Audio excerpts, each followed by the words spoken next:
Jacques Legros révèle pourquoi il fait ses adieux au JT de TF1 ce vendredi 9 mai. Après 25 ans de bons et loyaux services, Jacques Legros s'apprête à tirer sa révérence du JT de 13h de TF1, ce vendredi 9 mai 2025. Une décision mûrement réfléchie, mais dont la date finale n'est pas venue de lui. Il était la figure familière du JT de 13h sur TF1, un visage rassurant pour des millions de téléspectateurs. Mais ce vendredi 9 mai 2025, Jacques Legros tire sa révérence.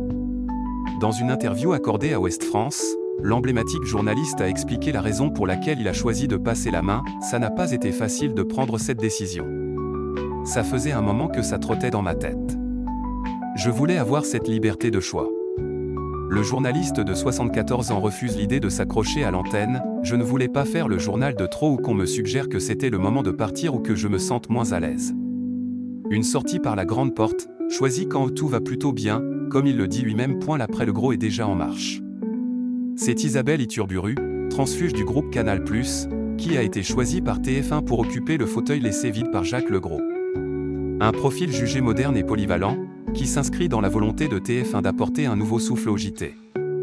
Mais si Jacques Legros a bel et bien décidé de quitter son poste, il n'est pas pour autant l'auteur de la date de son départ. Ce n'est pas moi qui ai choisi le 9 mai, Jacques Legros s'explique sur la date de son départ du 13h de TF1. Non, pas du tout, a martelé Jacques Legros lorsque nos confrères de Sud Radio, qui le recevaient à l'antenne ce mercredi 7 mai, lui ont demandé s'il avait toujours eu en tête le 9 mai 2025 comme ultime journal.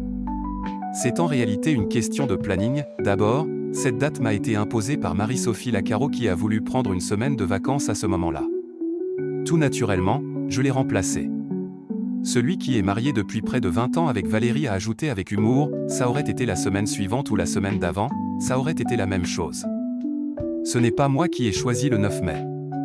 Ce qu'il a en revanche choisi, c'est de s'arrêter à ce moment-là, là où c'est le bon moment. Et pour ce dernier JT, pas de discours solennel ni de texte préparé. Ça ne sera pas un discours, mais je sais ce que je vais dire. Ça ne sera pas écrit.